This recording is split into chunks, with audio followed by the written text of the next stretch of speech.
이 시간 우리가 신명기 말씀을 가지고 함께 나누기를 원하는데요. 여러분 성경 다 갖고 오셨죠? 네, 오늘은 성경을 좀 같이 보면서 우리 신명기 말씀을 쭉 한번 같이 나누었으면 좋겠습니다.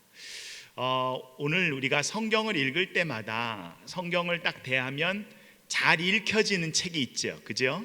여러분 성경을 읽을 때 참 은혜가 되고 잘 읽혀지는 책이 있고, 읽을 때 어렵다라는 책이 있어요. 아예 그냥 레위기 같이 아예 어렵다라는 책이 있고, 이 신명기가 어려운 이유는 알기는 알겠는데 레위기처럼 어렵지도 않고 괜찮은 것 같은데 뭘 말을 하려는 것인지 잘 좀 모르겠다, 이런 책이 좀 신명기라고 보시면 좋겠어요.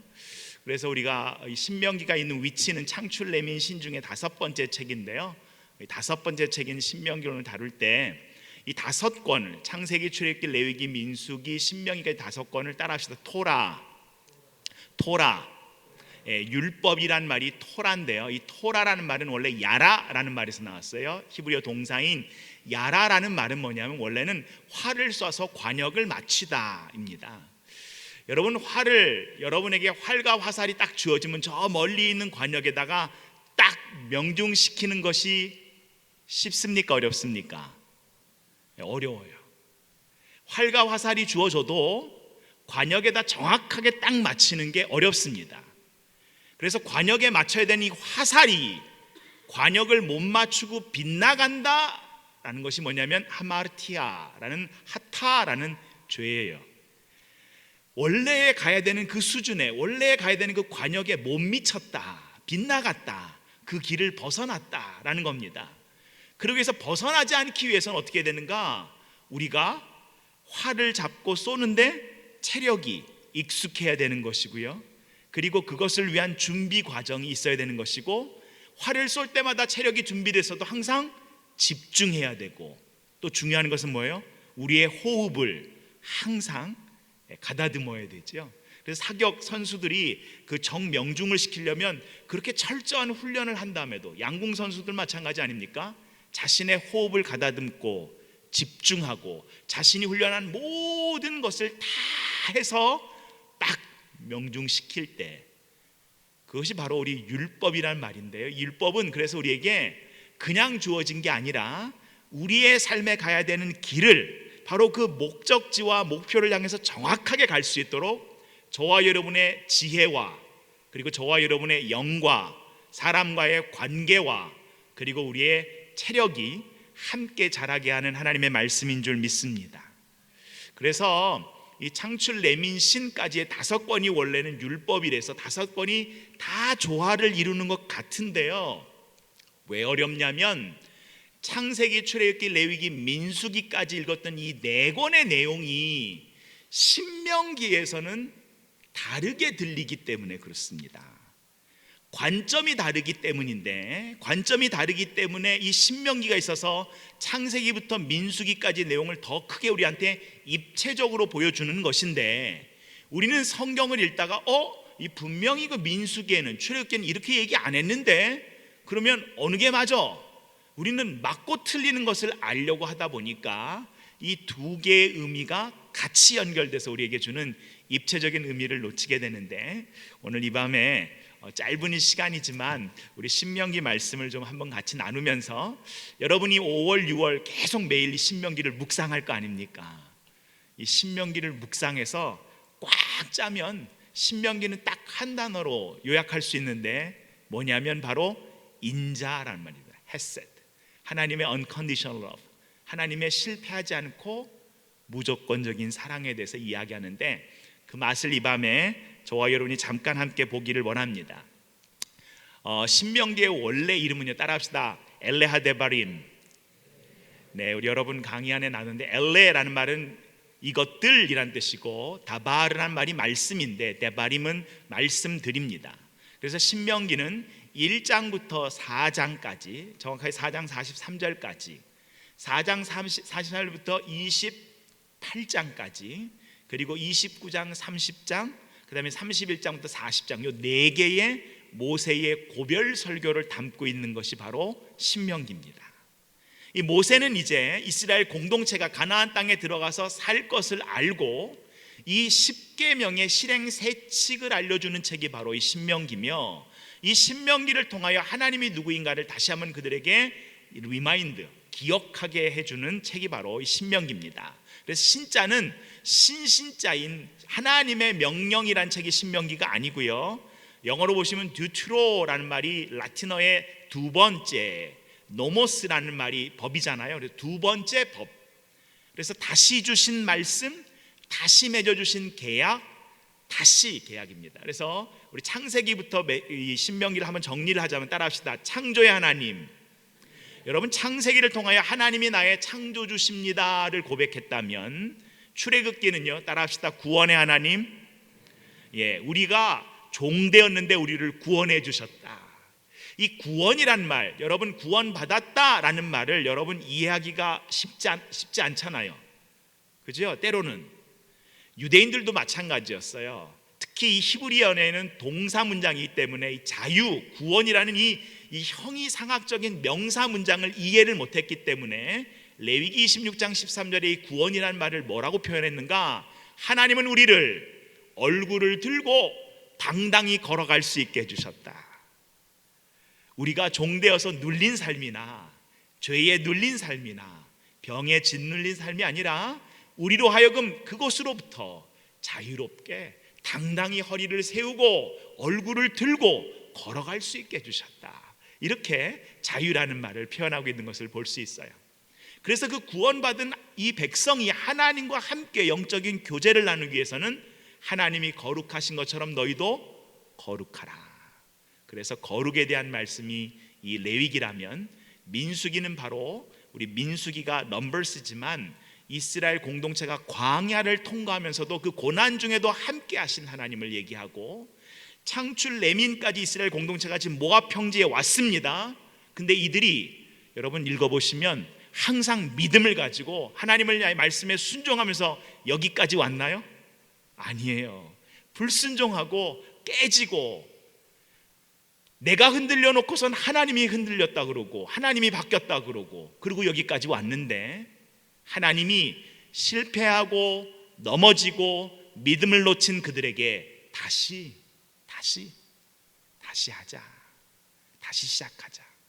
그래서 마지막 고별 설교의 네 번째는 그냥 엔딩씬이라면, 세 번째에서 반복되는 30장에서 제일 많이 나오는 단어가 돌아가자. 그래서 이 회개라는 단어가 원래는 return to God입니다. 하나님께로 돌아간다. 하나님께로 돌아가는 수브라는 히브리어가 바로 우리가 돌아간다 라는 말이 이제 회개라는 말인데요. 그래서 신명기는 바로 두 번째 주신 말씀이고, 다시 듣는 토라.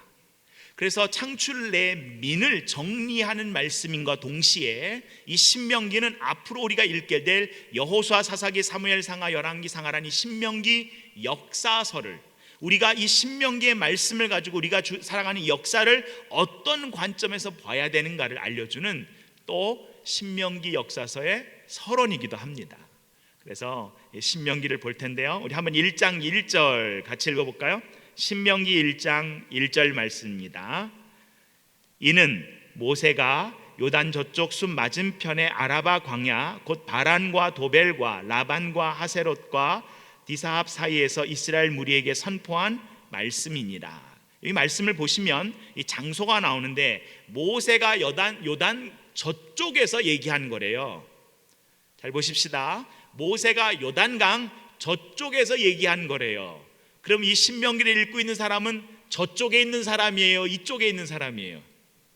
이쪽에 있는 사람이겠죠. 그죠? 네, 요단 저쪽에서 얘기했대요, 모세가. 그럼 이 얘기를 듣고 있는 사람은 이쪽에 있는 사람인데, 모세는 요단강을 건너서 가나안 땅에 들어왔습니까? 안 들어왔습니까? 못 들어갔잖아요. 그럼 요단 저쪽에서 모세가 얘기한 것을 지금 신명기의 사람들은 이쪽에서 들고 있다면, 지금 신명기를 읽고 있는 공동체는 이미 가나안 땅을 들어와서 가나안 땅을 경험한 사람일까요? 아직 안 들어오고 저 모압 평지에 있는 사람들일까요? 후자겠지요. 그죠? 그렇기 때문에 이 창출 레민에서 나왔던 얘기가 이 가나안 땅을 경험한 다음에 신명기 안에서 녹아 들어오는 내용에서는 살짝 달라지는 것을 우리가 볼 수 있습니다. 그러면서 우리 신명기의 주제를 좀 몇 가지 구조를 먼저 보고 넘어갈까요? 저자에 대해서는 여러분 한번 읽어보시고요. 그 다음에 구조가 있는데요, 두 번째 페이지에 보시면 우리 34장까지의 구조가 12장부터 26장이 원래 10계명의 실행 세칙이 들어있는 것을 센터로, 안에 있는 뼈대 두 개는 모세의 두 번째 연설의 서론과 또 세 번째 연설이 언약에 대한 체결이 들어가 있고, 1장부터 3장을 우리 제일 처음에 다룰 텐데 그것은 바로 역사를 다시 돌아보면서 모압 평지에서 하나님이 이렇게까지 우리를 인도해 주셨는데 여전히 우리는 그 하나님을 믿지 않는다라는 이야기를 하면서 모세의 고별 설교가 들어갑니다. 이스라엘이 계속해서 하나님의 뜻을 못 이루는 것은 우리가 무능하기 때문이 아니라 말씀에 순종하지 않기 때문이다 라는 얘기를 회고신에서 얘기하고, 그래서 마지막 전망에서는 그 하나님의 말씀을 노래로 또 이제 축약해 가지고 모세가 전해주는 것을 볼 수 있습니다. 그 다음에 이 페이지 밑에 보시면 전체 구조를 네 편의 설교 구조로 나눠 드렸는데요, 첫 번째 모세의 유언과 설교의 A라는 것이 1장부터 4장 43절까지가 첫 번째 설교고요, 4장 44절부터 28장까지가 두 번째 설교예요. 첫 번째 설교는 회고와 권고라면, 두 번째 설교는 권고와 경고고, 세 번째 설교는 바로 그 경고에 따른 회개와 언약을 맺게 해주는 것이 29장 30장, 그리고 마지막에는 모세의 마지막 지시와 모세의 죽음 보도로 신명기가 마치고 있는 것을 볼 수 있습니다. 그러면 신명기 안의 주제를 잠깐 먼저 살펴보고 좀 더 자세하게 본문으로 들어갈 텐데요, 신명기 하면 신명기에서 제일 중요한 본문이 뭐냐면 신명기 6장 4절에서부터 9절입니다. 우리가 먼저 그걸 한번 찾아서 읽고 다시 돌아올게요. 신명기 6장 4절에서 9절입니다. 신명기 6장 4절에서 9절. 네.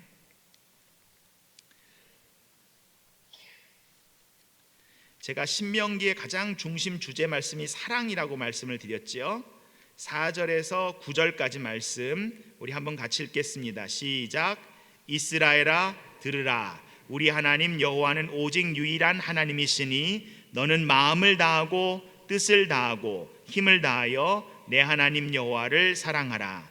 오늘 내가 내게 명하는 이 말씀을 너는 마음에 새기고 내 자녀에게 부지런히 가르치며 집에 앉았을 때든지 길을 갈 때든지 누워 있을 때든지 일어날 때든지 이 말씀을 강론할 것이며 너는 또 그것을 내 손목에 매어 기호를 삼으며 내 미간에 붙여 표로 삼고 내 집 문설주와 바깥문에 기록할지니라.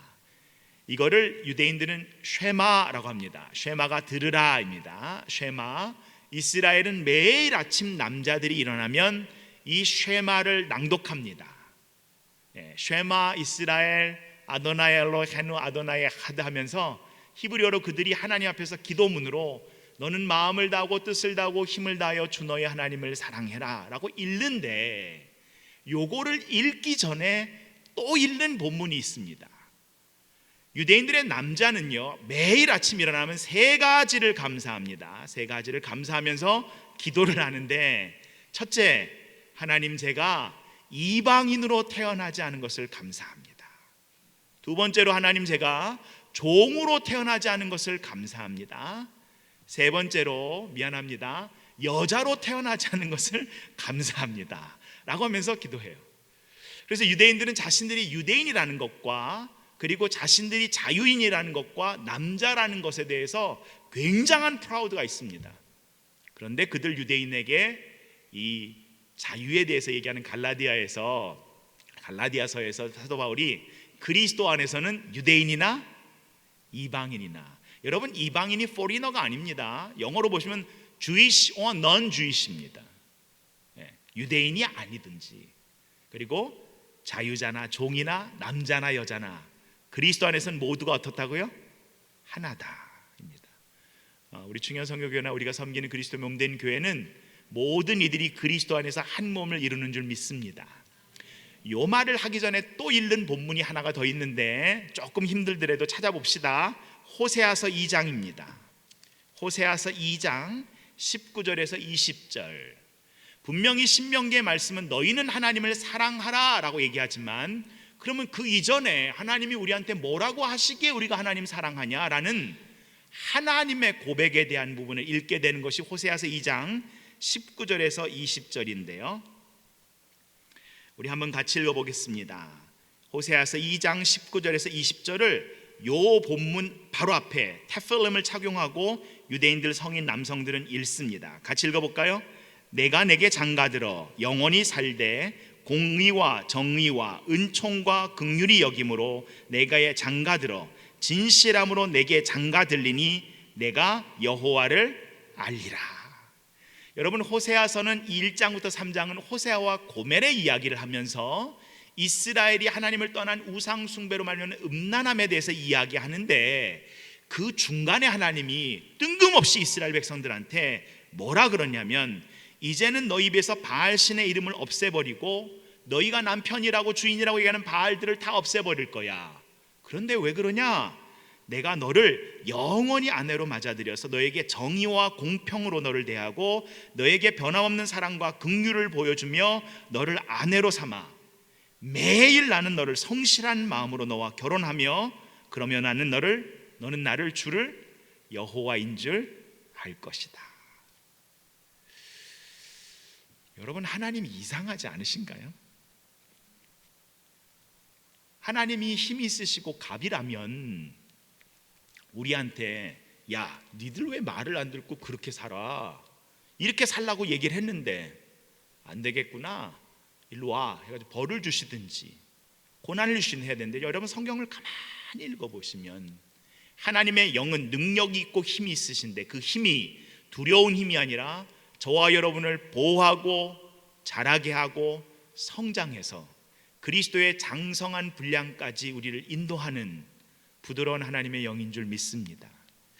그래서 창세기를 시작할 때 하나님의 신이 수면 위에 운행하신다라는 이 운행이란 말이 성경에 딱 2번 나오는데요. 창세기 1장 2절과 신명기 32장 11절에 나오는데, 신명기 32장 11절은 이렇게 돼 있어요. 독수리가 자기 새끼를 등에 태우고 높이 올라 그를 날게 하듯이 내가 너희를 업어 너희를 인도할 것이다. 여러분, 독수리가 새끼를 갖다가 훈련시키는 걸 제가 테메큘라 지역에 갔다가 그 지역에서 본 적이 있는데요. 새끼를 타고 쫙 올라간 다음에 어떻게 합니까? 날지 못하는 그 새끼를 떨어뜨립니다. 그럼 푸르륵 거리면서 그냥 직선으로 떨어집니다, 거의. 그럼 다시 가서 딱 받아요. 그 다시 올라갑니다. 언제까지요? 날 때까지 반복합니다. 왜 그렇지요? 그 얼마나 고통스러운 일인데 왜 그 새끼 그냥 엄마가 밥 물어다 주면 끝나는 것을 왜 날게 합니까? 하나님은 저와 여러분들이 영적으로 성장하여서 하나님의 형상으로 하나님이 만드신 이 창조 세계를 하나님의 나라와 뜻으로 다스리시기를 원하신 줄 믿습니다. 그 우리의 저와 여러분을 초청하셨어요. 그리고 이 신명기의 메시지는 바로 그것을 깨졌을 때 어떻게 하나님 우리를 다시 불러주시고, 나는 안 된다니까요 할 때, 아니야, 너를 믿지 말고 나를 믿고 따라와. 나는 오늘도 너를 향하여 정의와 공평으로 성실함으로 너의 남편으로서 내가 오늘도 최선을 다할게. 또 가자, 사랑하는 나의 신부, 나의 여인이여 라고 하면서 그리스도의 몸된 교회를 부르시는 그 사랑이 신명기 가운데 녹아 있습니다. 그래서 유대인 남자는 타펠렘을 착용하고요, 먼저 호세아서 2장 19절과 20절을 읽고 신명기 6장 4절부터 9절을 암송하고 그들이 항상 하루를 시작합니다. 그래서 오늘 이 처음에 나오는 이 신조가 나와 있고요, 신조는 사랑입니다. 왜 이 사랑이란 말을 쓰느냐? 이거를 가지고 모셰 바인펠트라는 히브리 대학의 교수는 뭐랑 연결했냐면요, 어디에 이 사랑이란 말, 호세아처럼 내가 너를 사랑함으로 성실히 행할게 라고 이렇게 고백하는 데가 어디 있느냐, 이거를 히타이트라는 나라가 있었습니다. 고대에 해족속이라는 것이 히타이트에서 오는데, 히타이트가 종주권 계약을 맺을 때, 주인과 종이 계약을 맺을 때, 아니면 히타이트가 속국을 갖다가 계약을 맺을 때 속국이 그 자기의 주권 국가가 뭐라면 나는 온 마음을 다하여 온 힘을 다하여 당신을 주님을 사랑하겠습니다 라고 계약을 맺는 거예요. 그래서 이 히타이트의 종주권 계약에서 온 것을 가지고 하나님께서 우리를 사랑한다라고 한 이 고백이, 또 이스라엘 공동체가 하나님께 고백한 이 고백은 그냥 고백이 아니라 그 당시에 고대 근동에서는 모든 나라들이 주인과 종의 관계에서, 그 주권을 인정하는 관계에서 그를 향하여 계약을 맺은, 심지어는 결혼에서도 마찬가지로 결혼의 계약과 같은 것이다 라고 얘기합니다. 그러면서 이 신명기를 여러분이 읽어가시면 7장에 하나님이 우리를 택하신, 이스라엘 택하신 이유가 다른 나라들보다 많거나 잘나서가 아니라 모든 나라 가운데 가장 작은 나라여서. 7장 7절 한번 읽어보겠습니다. 신명기 7장 7절입니다. 네. 몇 점만 읽고 이제 1장부터 쭉 들어갈게요. 7장 7절 같이 읽습니다. 여호와께서 너희를 기뻐하시고 너희를 택하심은 너희가 다른 민족보다 수요가 많기 때문이 아니라 너희는 오히려 모든 민족 중에 가장 적으니라. 누가 택하셨다고요? 하나님이 택하셨습니다. 이것을 뭐라 하면 따라합시다. 하나님의 주권. 하나님이 주권을 행사할 때가 있습니다. 근데 이 주권은 하나님 마음대로 하나님의 힘을 행사한다는 의미가 아니라 하나님의 사랑과 은혜를 받을 수 없는 우리에게, 자격이 없는 자에게 하나님이 사랑을 베푸실 때, 구원을 베푸실 때 하나님은 그 일을 하나님의 주권으로 행하시고 주권으로 선택하신다 라는 것이 바로 이 신명기의 신학 중에 하나입니다. 그게 바로 바하르라는 말입니다. 하나님이 선택하셨다는 거예요. 선택받을 만해서 우리가 선택된 게 아니라 하나님이 은혜로 사랑으로 택하셨다라는 것이. 그러니까 출애굽기라든지 레위기를 읽어보면요, 또 하나의 우리 신명기와의 갈등이 뭐냐면, 다른 데는요 창출 내 민에서는 하나님의 이름을 두시는 곳들이라고 복수로 나옵니다. 복수로. 하지만 신명기는요 하나님의 이름을 둔 곳이라고 단수로 나옵니다. 그래서 이 신명기는 더 예루살렘을 중심으로 단일 성소에 대한 것이 굉장히 강화된 것이 바로 이 신명기입니다. 그리고 하나님이 계약을 맺어서 이스라엘 백성들을 하나님의 계약 백성으로 세워주셨기 때문에 이 계약을 왜 맺었는가? 마지막으로 한 군데만 더 찾고 이제 본문으로 들어갈게요. 신명기 10장 13절 읽어주시겠어요? 신명기 10장 13절. 하나님이 우리에게 율법을 주신 목적이, 신명기의 목적이 나오는데요, 10장 13절 같이 읽습니다. 내가 오늘 내 행복을 위하여 내게 명하는 여호와의 명령과 규례를 지킬 것이 아니냐. 분명히 신명기에서 이 모세는 누구의 행복을 위하여 신명기의 말씀을 주셨다는 거예요? 나의, 저와 여러분의 행복을 위하여. 하나님께서 우리가 행복한 꼴을 보기 싫어서 어떻게든지 율법을 들들 볶으려고 이 율법을 주신 게 아니고요, 저와 여러분이 진짜로 우리의 삶에서 삶의 자유함을 누리고 구원받은 사람으로 살아가는 그 삶의 풍성함이, 부유함이 무엇인지를 알고 사는 그 행복을 맛보아 알게 하기 위해서 이 말씀을 저와 여러분에게 허락하셨다는 것입니다. 그렇기 때문에 우리가 신명기에 대한 선입견들을 내려놓고 이제 한번 제대로 들어가 보십시다. 네, 우리 1장부터 4장 43절까지 있는 먼저 첫 번째 설교를 한번 보십시다. 첫 번째 설교를 보시면요, 우리 1장으로 돌아가서 보겠습니다. 모세가 첫 번째 설교는 회상쓴이라고 말씀드렸죠. 모세가 이제 이스라엘 공동체에게 이야기합니다. 그러면서 호렙에 있으면서 머물러 있을 때 하나님께서 이스라엘 공동체에게 이제 너희들은 방향을 바꿔서 앞으로 전진하고 나아가라, 그리고 약속한 그 땅을 차지해라, 그러면서 움직이라는 사인을 받고 시내 산에서부터 움직인 내용부터 신명기는 기록하고 있습니다. 그래서 지금 움직이는데, 움직이기 원래는 출애굽기 20장에 하나님께서 십계명을 주신 그 시내산에서 발행하는 사건은 민수기 11장에 움직이는데요, 그리고 그 전에 그 모세의 장인 이드로에 의해서 천부장이나 백부장을 세운 사건은 출애굽기 19장에 나오잖아요. 훨씬 이전에 있는 사건인데요, 그거를 여기는 먼저 기록했어요. 근데 모세 혼자 이 일을 감당할 수 없으니까 이 일을 할 수 있는 사람들을 함께 뽑아서 같이 그 일을 협력해서 바로 이 일을 발행하기 위해서 했다라는 거예요. 그래서 함께 재판하기로 했다는 것입니다. 여러분 성경에서는 포도주에 대한 이야기를 읽을 때 포도주를 마시지 말라 그랬습니까? 포도주는 하나님이 주신 아주 좋은 것이라고 얘기했습니까? 네, 헷갈리시는가 보네요. 네, 이걸 뭐라고 얘기해야 정답일까? 네, 시편 104편에 보시면 이 포도주는 사람의 마음을 즐겁게 하고 하나님께서 우리에게 유익함을 위해서 주셨다라고 합니다. 그런데 이 포도주를 그리고 독주를 마실 수 없는 세 사람이 있어요. 마시면 안 되는 사람. 마시면 안 되는 경우는 마시면 안 되는 게 아니라 그 사람이 아니라 그 경우랑 연결되는데, 첫째는 누구냐면 왕은 포도주와 독주를 멀리 하는데, 이유는 뭐냐면 재판을 해야 될 경우는 누구라도 어떤 일을 분별해야 될 경우는 포도주와 독주를 마시지 마라. 두 번째는 제사장이 예배를 인도하기 위해서 제사를 집례하기 위해서 성소에 들어갈 때는 포도주와 독주를 마실 수 없다. 세 번째는 나실인이 스스로를 구별하여 안 마시겠다라고 했다면 안 마시는 게 맞다입니다. 맞습니까? 그래서 성경은 이렇게 구별해 주셨습니다. 그래서 이 구별이란 말이 거룩이라는 말인데요, 여기서 보십시다. 이렇게 재판을 해야 되는 사람들을 그들이 합력해서 뽑고, 그 다음에 19절부터 보시면요, 이상한 얘기를 해요. 모세가 19절 볼까요? 호렙산에서 떠나서 이제 가데스 바네아에 이르렀을 때 뭐라 그랬는가? 여기 보십시오. 22절 우리 한번 같이 읽어볼까요? 1장 22절입니다. 같이 읽습니다.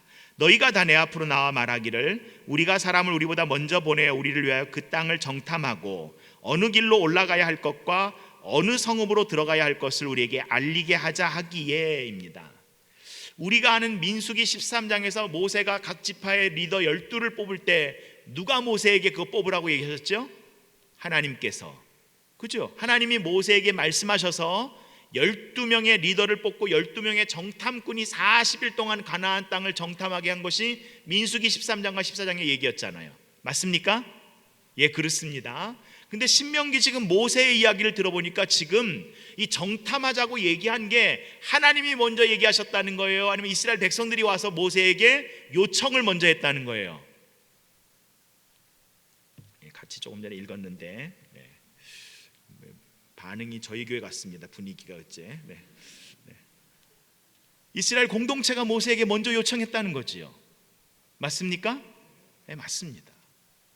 분명히 민수기는 하나님이 모세에게 말씀하신 걸로 기록하고 있는데, 신명기는 여러분들이 이 일을 먼저 개진해서 우리가 이것을 참 좋게 여겨서 하나님께 기도하고 이 일을 행한 것입니다 라고 얘기를 합니다. 그랬는데 그 결과가 정탐을 하겠다고 한 그 사람들이 돌아와서는 정탐한 이후의 보고가 달라졌다는 거죠. 처음에는 돌아와서 땅에 대해서 너무 좋은 땅입니다 얘기를 했는데, 그 땅에 사는 거민에 대한 두려움 때문에 이 땅에 대한 보고가 살짝 바뀝니다. 어떻게 바뀝니까? 민수기 13장에 나와요. 뭐라 그러냐면 그러면 그 땅이 그렇게 좋다면 우리가 하나님 말씀에 순종해서 올라갑시다 라고 했더니 10명의 정탐꾼이 말을 바꿔서 뭐라 하냐면 그 땅은 사람을 삼키는 땅입니다. 그 땅은 사람을 삼키는 땅입니다. 그 땅의 거민들이 우리보다 강합니다 그러지 않고 그 땅은 사람을 삼키는 땅입니다 라고 얘기해버려요.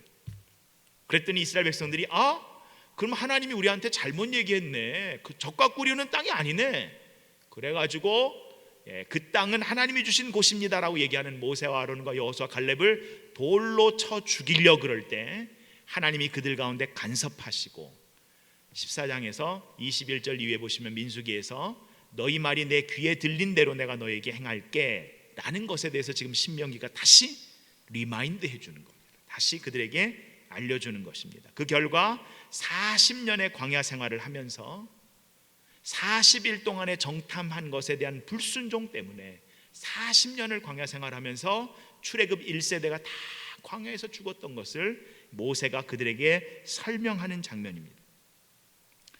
그 이후에 여러분 민수기를 계속 읽어보시면 민수기 이후에 계속해서 불평합니다. 계속해서 불평해요. 출애굽 1세대가 다 광야에서 죽을 때까지 불평이 그치지 않아요. 그래서 민수기 11장부터 25장까지가 출애굽 1세대인데요 매 장마다 이스라엘의 불평이 그치지 않아요. 근데 출애굽 2세대의 계수는 민수기 26장인데요 26장에서 2세대를 계수한 이후부터 민수기 27장부터 여호수아 끝날 때까지 뭐가 사라지냐면 불평이 사라집니다. 저와 여러분의 삶 가운데 고난이 오면 당연히 불평이 나오는 것은 당연합니다. 그런데 그 불평이 나오는 그 순간에 오히려 내 눈에 보이는 것, 내 귀에 들리는 대로 판단하지 않고 하나님을 신뢰하고 하나님을 경외하기에 하나님께서 우리에게 주신 지혜로 눈에 보이는 대로 귀에 들리는 대로 판단하는 우리가 아니라 이 일을 통해서도 선을 이루실 하나님을 기대함으로 믿음으로 또 한 발 걸어나가시는 저와 여러분 되기를 간절히 소원합니다. 그래서 그 역사적인 배경을 얘기하면서 지금까지 이렇게 실패해 왔으니까 이제는 하나님의 말씀을 듣고 준행하는 것이 맞지 않겠습니까? 라는 것이 회상설교였어요. 과거에 대한 설교입니다. 과거 씬입니다. 그러면서 1차 설교를 마치고 그래서 2차 설교는 이제 본격적으로 그들에게 권면을 해야 되니까 그 권면은 이렇습니다. 여러분 제가 나눠드린 3페이지에 보시면 두 번째 강론에서 권면은 네 가지를 강조하는데요. 네 가지.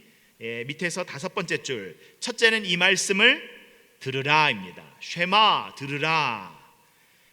말씀을 듣지 않고는 결코 하나님의 뜻을 알 수 없다는 겁니다. 말씀을 들어라. 두 번째 따라합시다. 말씀을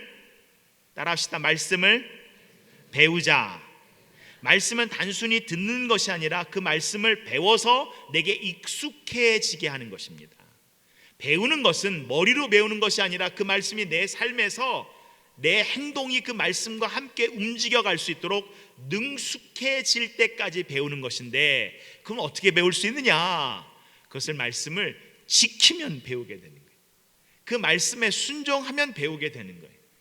순종했을 때 이 말씀에 순종하면 손해가 되는데 답이 안 나오는 되는데 그 말씀을 지키고 순종했더니 답이 안 나올 줄 알았는데 우리가 생각하지 않은 또 다른 길이 열리고 하나님이 역사하신 것을 계속해서 우리가 배워나가고 경험하다 보면 아직까지 내게 닥친 이 일에 대해서 이해가 안 돼요. 하지만 이해가 안 되는 이 일을 통해서도 하나님은 선하시기 때문에 모든 것을 협력하여 선으로 이끄실 하나님이신 줄 우리가 믿음으로 두려운 순간에도 그 하나님을 신뢰하는 태도가 저와 여러분의 삶 가운데서 입술의 열매와 마음의 묵상 가운데 고백되어지게 될 줄 믿습니다.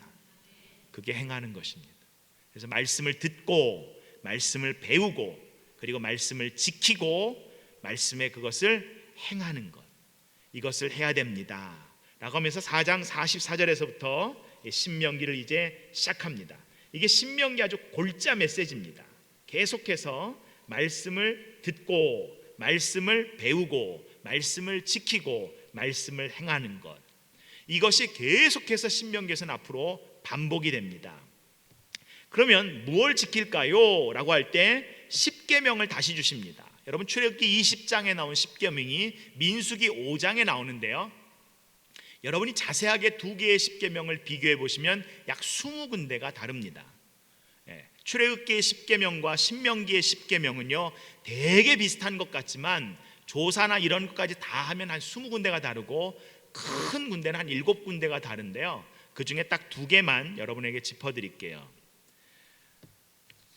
두 개가 다른 것은 뭐냐면 4페이지 보시면 4번인데요 다른 게 아니라 안식일에 대한 것이 다른데, 안식일에 대해서 출애굽기의 안식일은요 하나님께서 안식일을 지키게 하신 이유가 뭐냐면 하나님이 엿새 동안 창조하시고 일곱째 날은 쉬셨기 때문에 출애굽기는 그렇게 얘기합니다. 근데 신명기는 뭐라고 얘기하죠?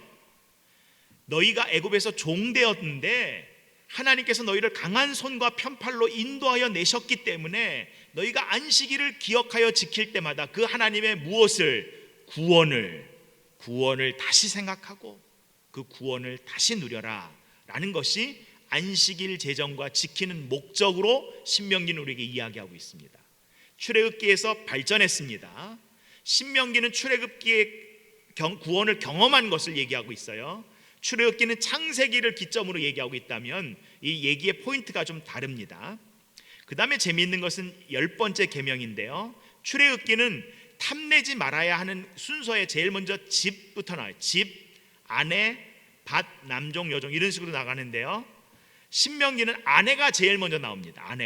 아내, 집, 밭, 남종, 여종 이렇게 나갑니다.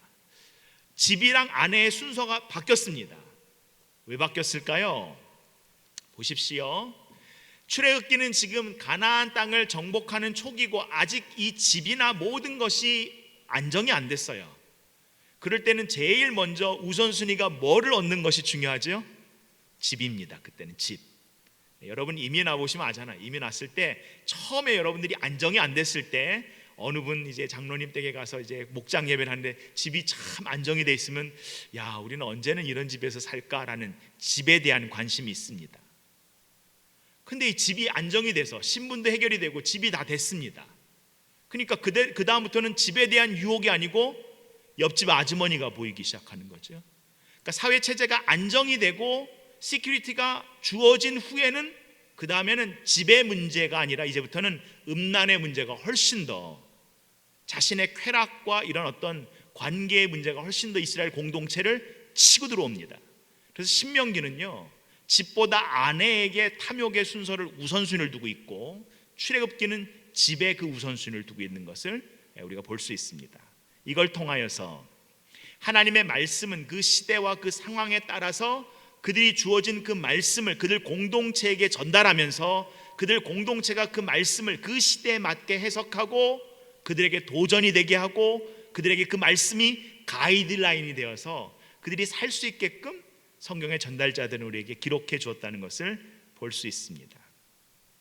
그래서 하나님께서 그렇게 십계명의 메시지를 다시 주신 다음에 우리가 아까 다룬 신조가 6장에 나오는데요, 이 6장의 말은요 이제부터 계속해서 반복이 되는 말씀이 됩니다.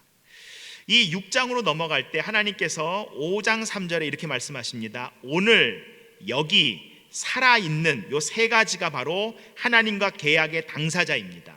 5장 3절, 오늘 여기 살아있는, 그러니까 계약의 현재성을 말합니다. 이것을 여러분이 이제 고린도후서 6장에 가시면 하나님의 구원 언제요? 지금이 바로 은혜의 때요 구원의 때다. 그래서 오늘 여기 살아있는, 그래서 계약은 새롭게 살아가는 것은 자연히 주어지는 것이 아니라 오늘도 하나님께서 내게 주신 이 약속의 말씀을 갖고 내게 주어진 삶의 자리인 여기에서 살아내는 것, 살아가는 것인데요, 그러면서 이 6장의 말씀을 통해서 우리에게 주시는 메시지가 아까도 하나님을 경외하라는 쉐마의 말씀이 사랑이라는 근거로 말씀을 주셨다고 얘기 드렸습니다. 그런데 이 하나님을 사랑해라 라는 말과 뭐가 연결됐냐면 6장 10절 보시죠. 6장 10절 보시면 그러면 너희가 땅으로 들어가서 그 땅을 얻을 것이다. 그러니까 말씀에 근거할 때 하나님의 약속인 땅을 선물로 누리며 살 수 있다는 거예요. 우리가 말씀에 순종하면 그 땅에서 계속 살 수 있다는 것입니다. 근데 이것은 선물로 주셨어요. 그러면 선물로 주신 하나님의 말씀에 순종해서 그 선물을 누리면 되는데 우리는 선물을 주신 분의 마음이 바뀔까 봐 불안하지요. 그죠? 그러니까 이것을 선물로 누리는 게 아니라 뭐를 하고 싶냐면 소유하고 싶어져요. 하나님과의 관계를 통하여 그것을 선물로 계속 누리면 되는데 이것을 자꾸 소유하고 싶어지는 거예요. 가나안 땅에 들어갔더니 여러분 신명기에서 보여주는 땅은 이렇습니다. 여러분 10장과 11장을 읽으시면 땅이요, 그들이 생각한 젖과 꿀이 흐르는 땅이라는 말은 신명기에 거의 잘 안 나옵니다. 신명기에서 땅을 얘기할 때는 아름다운 땅이라는 말이 나오지만 하나님의 눈이 떠나지 않는 땅이라는 말이 더 신명기는 많이 나오고요, 출애굽기, 레위기, 민수기는 젖과 꿀이 흐르는 땅이라고 나와요. 근데 원래 젖과 꿀이 흐르는 땅은 어디 땅? 애굽 땅이에요. 애굽 땅이 진짜 젖과 꿀이 흐르는 땅입니다. 비옥하고 풍요로운 땅은 애굽 땅입니다. 근데 가나안 땅은 애굽 땅과 다르다라고 신명기를 얘기해요. 그래서 가나안 땅은 어떤 땅이냐면 하나님이 비를 주셔도 이 비가 그냥 쑥 빠져나가는 땅이야 라고 얘기합니다. 이런 땅에서 농사 지으려면 누구를 믿고 농사 지어야 될까요? 하나님 믿고. 그럼 제가 말씀드리겠습니다. 여러분 하나님 믿고 농사 짓는 게 마음 편하세요? 옆에 저수지 파서 물 대서 내가 원할 때 물 대면서 농사 짓는 게 마음이 편하세요? 1번, 2번. 1번 할렐루야. 네. 근데 이스라엘은 저수지를 팝니다. 왜냐하면 하나님이 물을 안 주실까 봐. 예레미야 1장에 보시면 예레미야를 통해서 하나님이 주시는 격한 메시지의 포인트가 뭐냐면 너는 물의 근원인 나를 버린 것과 그리고 저수지를 팠다입니다. 아니, 농사를 짓는 사람들이 저수지 파는 것은 당연한 거 아닌가요? 근데 문제는 뭐예요? 땅을 소유하려다 보니까 하나님과의 관계를 놓치고 하나님과의 관계를 놓친 것은 결국 땅의 상실로 이어지더라. 그래서 오늘도 저와 여러분의 삶 가운데 하나님의 하늘의 이슬과 땅의 복이 기름짐이 저와 여러분 가운데 함께 하시기를 간절히 소원합니다. 그 복은 저와 여러분이 하나님과 함께 할 때 복의 근원인 하나님만 우리에게 주어진다면 이루어지는 것입니다. 한번 볼까요? 하나님께서 우리에게 이야기하실 때 성경을 딱 열면요, 태초에 이렇게 하시면 태초에 아브라함을 불렀을 때도 아니고 애굽을 출애굽할 때도 아니고요, 여호수아가 가나안 땅을 차지할 때가 아니라 시점이요 태초에까지 올라갑니다. 그리고 요한복음요 그 태초에 말씀이 계셨는데 하나님은 그 태초부터 우리에게 하나님의 계획을 시작하셨다는 거예요. 우리가 아무리 먼 과거를 생각해도 우리의 과거에서 있었던 사건보다 훨씬 더 이전부터 하나님은 그 일을 시작하시는데요, 하나님은 빛이시니까 하나님이 계신 곳에서는 빛이 있습니다. 맞습니까? 아멘입니다. 근데 하나님이 태초에 천지를 창조하셨는데 가만히 성경을 보시면 성경은 아직 어두움 가운데 있대요. 여러분, 이 하나님을 우리가 이해해야 되는데요, 하나님이 창조 세계 가운데 훅 들어와 버리면 빛이신 분이 계시면 모두가 밝아질 텐데 하나님은요 창조 세계를 갖다가 어두움 가운데 있는 이 창조 세계에다가 훅 들어오시는 분이 아니고 우리에게 훅 들어오신 분이 아니고요, 계시록 2장 3장 20절 이후에도 볼지어다 내가 문 밖에 서서 문을 두드리노니 누구든지 내 음성을 듣고 문을 열면 나는 그에게로 들어가 그로 더불어 먹고 그는 나로 더불어 먹으리라. 하나님은 이 피조 세계를 창조를 했으니까 이 창조 세계 가운데 훅 들어오시면 빛이 확 비칠 텐데 그렇게 빛을 주지 않고요, 노크하십니다. 빛이 있는 게 좋지 않을까? 라고 그 말씀에 순종하여 말씀을 받아들이면, 그래서 히브리어 형태는요 이 저스티브인데 이거는 명령형이 아니라 Let there be light 이렇게 번역했죠. 거기 빛이 있는 게 좋지 않을까? 말씀이 떨어진 곳에 어두움은 빛으로, 예수님께서 내 죄가 사하여졌다라고 하는 곳에 죄는 용서로 말씀이 선포되는 자리들마다, 질병은 치유로 변화되는 역사를 우리가 경험케 하시는 줄 믿습니다. 이게 말씀의 능력이에요. 그래서 하나님께서는 우리가 그 말씀의 능력을 갖고 하나님의 형상을 갖고 이 땅 가운데 하나님의 사람으로 살아가는 것, 우리가 다 하나님의 형상을 회복하였기 때문에 그 하나님이 자신을 제한하여서 인간으로 오셔서 성육식하는 사건이 여러분 처음에 어디서부터 일어나냐면 창조부터 일어납니다. 하나님은 창조를 스스로를 제한하면서 우리랑 함께 호흡하면서 창조 가운데 말씀으로 우리 가운데 들어오시는 거예요. 그래서 우리가 다 하나님의 형상이라면 하나님이 우리 가운데 있는 것도 하나님은 꺼리끼지 않으시는, 그래서 그 하나님을 만난 사람은 야곱이 창세기 32장의 야복강 나루터에서 그 하나님을 만난 다음에 에서를 딱 보자마자 뭐라 그래요? 형님을 뵈니까 하나님을 보는 것 같습니다. 지금 누가 바뀐 거예요? 내가 바뀐 거예요. 옆에 분을 보고 한번 고백하십시다. 당신을 뵈니까 하나님의 얼굴을 보는 것 같습니다. 네, 이런 말을 할 때 존경하는 눈초리를 하지 않고 하면 빈정거림이 될 수 있기 때문에 마음을 다해요. 그래서 우리가 출애굽기 신명기 7장에서부터 보시면 이 땅은요 아름다운 땅인데 어떤 땅? 물이 무조건 빠져나가는 땅, 그래서 하나님의 눈이 떠나지 않는 땅. 그리고 이 가나안 땅은요 여러분 지구상에서 가장 낮은 땅이에요. 여러분 가나안 땅은 가장 낮은 땅입니다. 예수님께서 왜 이 땅에 오셨는가? 이유는 간단해요. 왜요? 지구상에서 가장 낮은 곳이기 때문에. 그곳에 오셔서 그분의 구원을 이루십니다. 그래서 그 하나님과 함께 우리를 행복함을 위해서 주신 이 메시지를 우리가 지키려면 중요한 것은 몸의 할례가 중요해요, 마음의 할례가 중요해요? 마음의 할례를 받아라요. 몸의 할례가 아니라 마음의 할례를 받아서 내 마음이 늘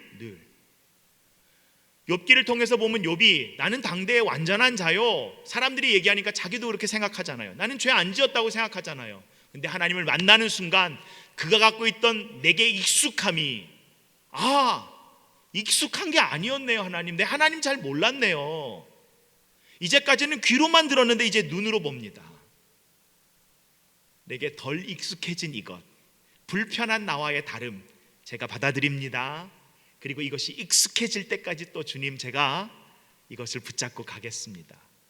그것을 성경은 거룩이라고 얘기합니다.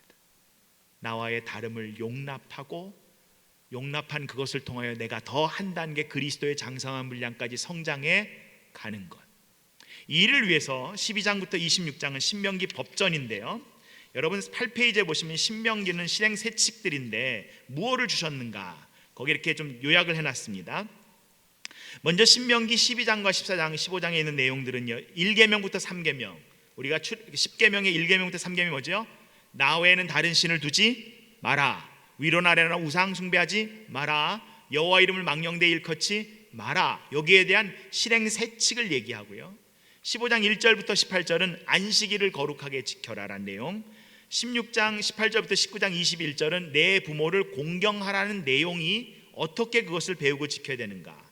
그 다음에 7계명부터 10계명 살인하지 마라, 그러니까 6계명에 살인하지 말라는 내용은 20장 21장에 대해서 전쟁에 관련해서도 같이 얘기 나누고요, 그리고 7계명부터 10계명에 대한 것들은 신명기 21장부터 26장까지 다루고 있는 것을 볼 수 있습니다. 그래서 이걸 통해서 주시는 메시지는 뭐냐면, 너희들 가나안 땅에 들어간다고 가나안 사람들을 닮지 마라. 가나안 사람들 닮지 마라. 여러분, 일반적으로 세상에서 법을 만드는 사람은 가난한 사람들이 가난한 사람과 어려운 사람들을 보호해 주기 위해서 법을 만듭니까? 가진 사람과 배운 사람들이 자신의 가진 것들을 빼앗기지 않기 위해서 법을 만듭니까? 1번입니까? 2번입니까? 2번입니다. 그렇죠? 그래서 법은 복잡합니다. 왜냐하면 일반인이 읽었을 때 잘 몰라야지 되니까 복잡해져요. 점점 복잡합니다. 근데 성경의 법은요, 가진 자가 자기의 가진 것을 더 누리기 위한 법이 아니고요, 가난하고 소외되고 약한 이들이, 약자가 보호를 받고 그들이 함께 하나님의 나라를 누리며 하나님의 통치와 다스리심을 맛볼 수 있도록 이 말씀을 우리에게 주셨습니다. 그러니까 아예 포인트나 출발점 자체가 다릅니다. 그래서 그것을 이야기할 때 절기에 대한 이야기를 시작하는데요, 이스라엘의 절기는 이렇습니다. 1월 달에 6월절이 있습니다. 지금이 6월절 절기잖아요. 6월절은 바로 1월은 그들이 출애굽한 하나님의 구원을 경험하고 시작합니다. 그리고 그날로부터 49일이 되면 77절이 됩니다. 77절 다음 날이 오순절이에요. 이 오순절은 우리의 성령 강림일이기도 하지만 중요한 것은 구약의 출애굽기에서 하나님이 시내산에 강림하신 날입니다. 그러니까 구약에서는 오순절날 하나님이 시내산에 강림했고요, 시내산에서는 오순절날 성령께서 시온산에 강림합니다. 그래서 성경을 여러분 계속 읽어보시면 시온산과 시내산, 시내산과 시온산을 계속해서 반복해서 둘을 연결시켜서 시편은 우리한테 이야기해주고 있는 것을 볼 수 있어요. 시내산에서 우리에게 말씀을 주신 그 하나님이 이제는 시온산에서 나오신다, 이렇게 시편 기자가 얘기하잖아요. 그런데 이 77절은 밀을 추수하는 때이기 때문에 밀을 추수하니까 보리보단 밀이 훨씬 부드러운 곡식이거든요, 풍요로운 곡식이거든요. 그래서 이 77절에 이것을 곡식을 추수하면서 6월절에는 아가서를 읽는데 이것은 이들이 다시 눕기를 읽으면서 이 77절을 보냅니다. 그리고 그날로부터 신년이 7월입니다. 원래 1월이었는데 출애굽을 하면서 하나님께서 이 7월을 1월로 바꿔라 그래서 종교력인 1월이 7월이 1월이 된 거예요. 달력이 두 개입니다. 그래서 구원에서부터 시작한 이 6월절에서부터 시작한 이 구원이 마지막 달 12월 달에 부림절이 있는데요, 애굽에서의 구원으로 시작해서 페르시아로의 구원으로 끝나는 게 이스라엘의 종교력이에요. 구원으로 시작해서 구원으로 끝납니다. 그러니까 그들의 모든 달력은 지금 여기서 77절과 모든 절기를 이야기하자는 것은 다른 얘기를 하자는 게 아니라 절기를 지킬 때마다 뭐를 기억해라? 나를 구원하신 그 하나님이 나의 삶 가운데 함께 하신다라는 것을 기억하라 라는 것입니다. 얘기가 나왔으니까 한 가지만 더 얘기하고 들어가 볼까요? 여러분, 하나님께서 창조하신 날이 몇째 달 몇째 일이지요? 이러면 또 이제 헷갈려지죠. 하나님이 창조를 딱 시작했어요. 그날이 그러면 무슨 달? 첫째 달. 며칠? 첫째 날이잖아요. 그죠? 맞습니까? 또 그렇게 들으니까 그런 것 같지요. 하나님이 창조를 하셨으니까 그날이 첫째 달 첫째 날이지요. 맞아요? 아니면 제가 얘기가 진행이 안 되고 동의해 주셔야 얘기가 이제부터 진행이 됩니다. 이날이 창조가 시작된 날이에요. 하나님께서 내 삶에서 창조가 시작된 날이에요. 그러면 첫째 달 첫째 날 봉헌하는 게 뭔가를 여러분이 이제부터 찾아보시면, 첫째 달 첫째 날은요 이렇게 나옵니다. 창세기 8장에 노아가 땅이 말라서 방주에서 나오니 첫째 달 첫째 날이더라, 이렇게 돼 있고요. 출애굽기 40장에 보시면 2절에 하나님께서 이 성막을 지어서 첫째 달 첫째 날 봉헌해라. 그리고 40장 17절에 모세가 첫째 달 2년째 첫째 달 첫째 날에 성막을 봉헌하더라, 이렇게 돼 있어요. 그러니까 성막에 들어오는 사람들은 첫째 달 첫째 날이 성막이 봉헌됐다는 건 결국에는 이 성막의 법궤와 하나님의 이름이 결국 내 삶 가운데 그 성막에 들어가는 순간, 하나님의 임재에 들어가는 순간 내 삶 가운데 뭐가 시작된다는 거예요? 새로운 창조가 시작된다는 것을 말하고요. 그리고 다시 솔로몬이요 7년째 7일도 세베스고 7년도 세베스입니다. 똑같이 안식일이에요. 안식일이 되는 7년째 첫째 달에 성전을 봉헌하면서 초막절에 이 성전에서 말씀을 얘기합니다. 왜?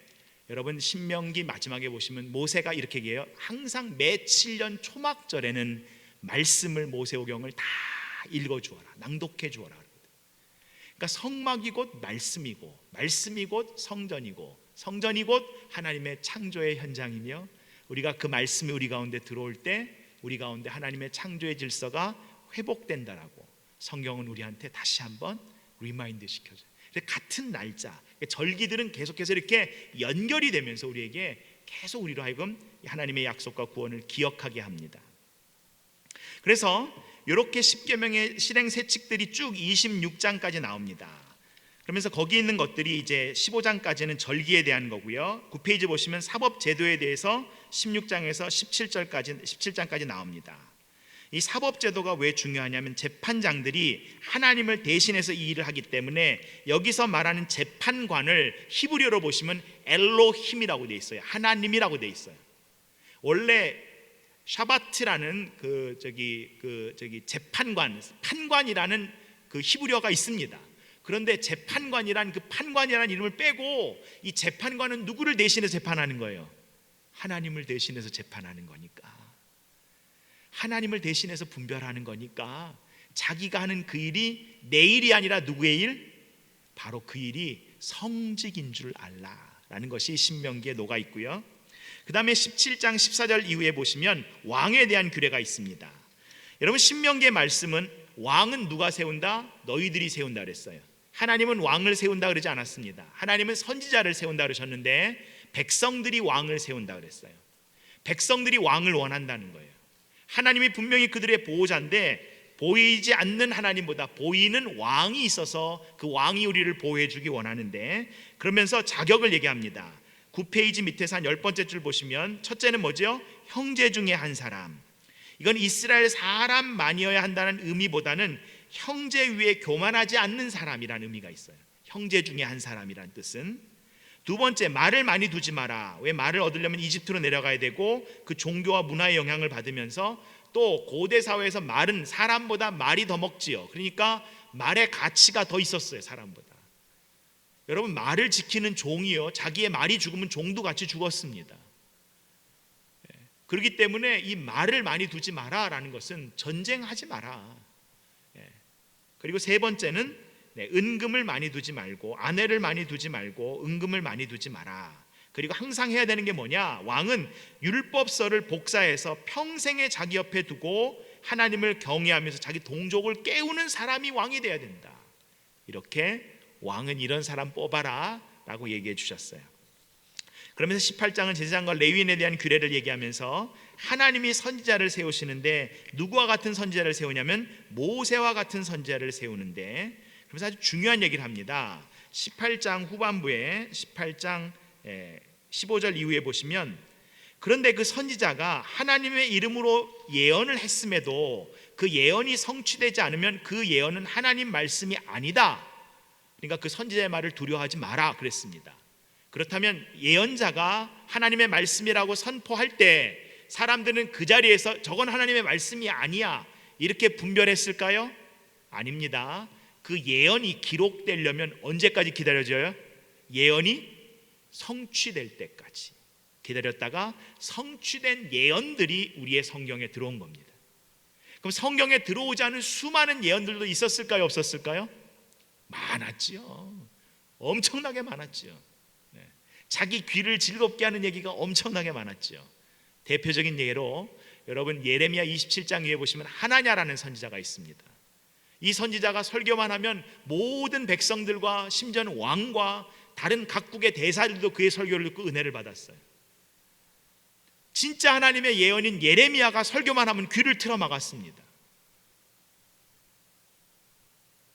그러면 예레미야서도 있는데 그 당대에는 하나냐서도 있었을까요? 저는 있었을 거라고 생각합니다.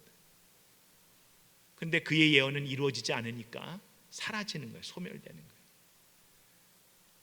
저와 여러분의 삶이 하나님의 말씀을 담고 소멸되지 않는 말씀이 저와 여러분을 계속해서 하나님의 그리스도의 장성한 분량까지 자라게 해서 그 말씀을 지키면 어떤 일이 벌어지냐면, 그 다음에 이렇게 나옵니다. 말씀을 지키면 이 율법을 준수하면 이스라엘 공동체는 강해진다는 거예요. 땅을 얻을 것이고 그 땅에서 장구할 것이고, 왜냐하면 그 땅은 하나님이 돌보는 땅이기 때문에 그렇다. 그래서 말씀의 순종을 통하여 하나님이 자기 이름을 두신 그곳에서 그들이 하나님과 더불어 살기를 원하시는 것. 그리고 한 가지만 더 얘기하면 이스라엘의 전쟁에 대한 규례가 아까도 살인에 대한 얘기를 하면서 20장에 나오는데요. 여러분 그 10페이지에 나오네요. 10페이지에 보시면 중간에 있습니다. 중간 부분에 신명기 20장이라는 말이 나오는데요. 보시면 이스라엘의 전쟁은 자신의 영토 확장이나 사적인 이권 다툼으로 인한 전쟁이 아니라 하나님과 의를 위해 하나님 편에 서서 싸우는 것을 신명기 기자는 이게 여호와의 전쟁이다 라고 이야기하고 있습니다. 하나님께서는 제사장 나라로서 그들이 해야 될 전쟁에 대한 원칙을 준수하게끔 지켜줬어요. 그리고 이 전쟁의 수장이 누구냐? 제사장이었습니다. 비느하스가 바로 전쟁의 군장이었어요. 이 전쟁에 있음에도 복무에 빠질 수 있는 사람들이 그 다음에 기록되어 있고요. 그래서 그런 어떤 실행 세칙들을 26장까지 하나하나 기록하면서 이웃과 이들이 어떻게 살 것인가를 다루고 있는 것이 바로 그 다음의 내용입니다. 그리고 이 두 번째 설교의 결론 부분이 뭐냐면 12장에서 나오는, 여러분 12페이지에 보시면 7번 복과 저주인데요.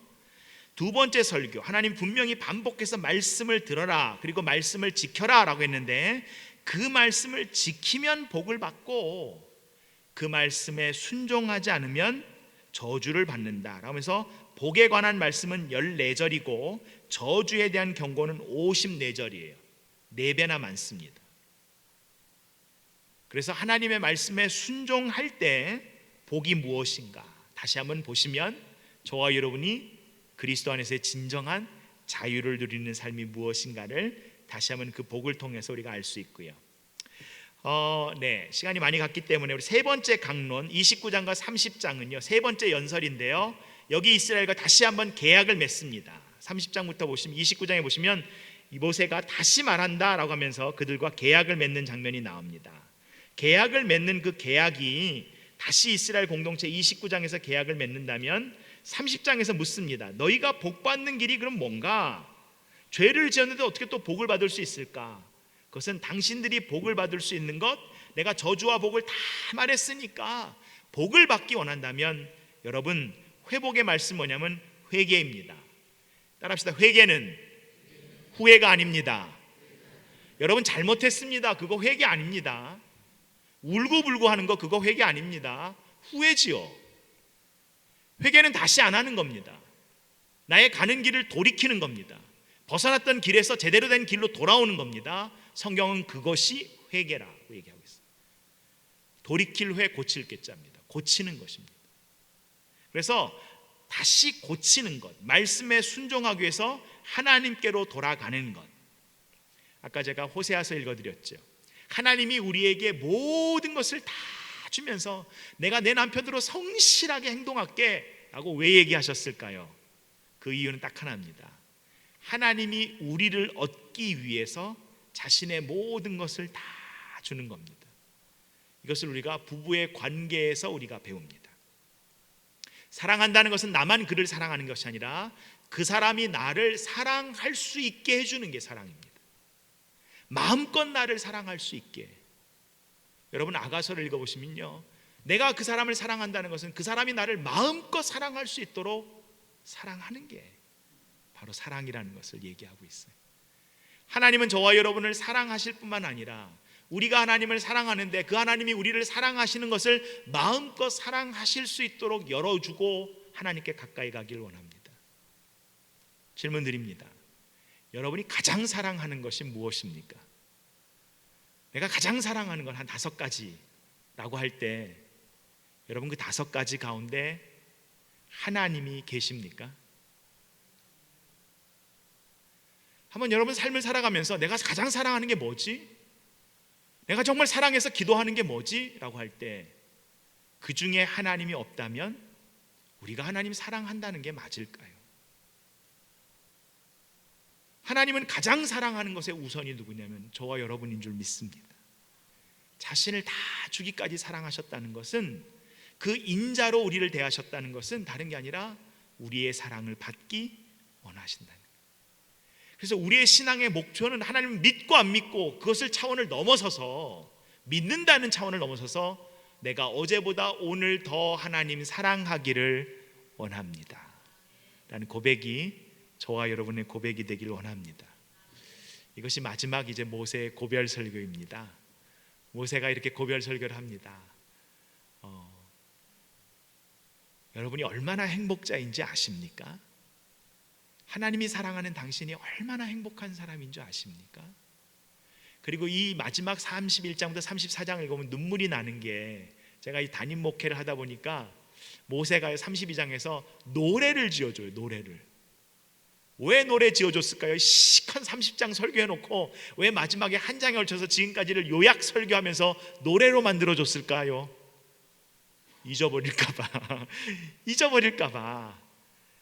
마지막 모세가 노래를 지어주면서 이거는 잊지 말라고, 다 잊어도 이 노래는 부르면서 좌절했을 때, 내가 내 스스로에 대해서 나도 인정하고 싶지 않은 그 순간에 사람들이 다 무너졌다고 이야기할 때, 그래서 시편 1편, 복 있는 사람은 악인의 꾀를 따르지 않고 죄인의 길에 서지 않고 오만한 자의 자리에 앉지 않고 라는 이 3개의 동사가 우리 조금 전에 봤던 쉐마라는 신명기 6장 4절부터 9절, 그 말씀을 앉았을 때든지 섰을 때든지 길을 갈 때든지 누웠을 때든지 항상 묵상해서 하나님의 사랑에서 떠나지 마라. 그것이 우리의 마음에 할래며 그 말씀을 붙잡고 살아갈 때, 신명기는 마지막 결론을 이렇게 얘기합니다. 모세는 여호와께서 대면하여 아시던 자요, 여호와께서 그를 애굽 땅에 보내사 바로와 그 모든 신하와 그 온 땅의 모든 이적과 기사와 모든 큰 권능과 위엄을 행하게 하심에 온 이스라엘 목전에 그것을 행한 자라고 성경은 기록합니다. 저와 여러분이 하나님 앞에 섰을 때 뭐라고 기록할까요? 평생 하나님을 사랑한 사람, 그 하나님의 은혜를 안 사람, 기도할 때마다 하나님의 음성을 기다렸던 사람, 그리고 하나님께서 그의 기도를 하나도 땅에 떨어뜨리지 않은 사람이라고 저와 여러분이 기억되고 칭찬받는 선한 청직이 되기를 간절히 소원합니다. 같이 기도합니다.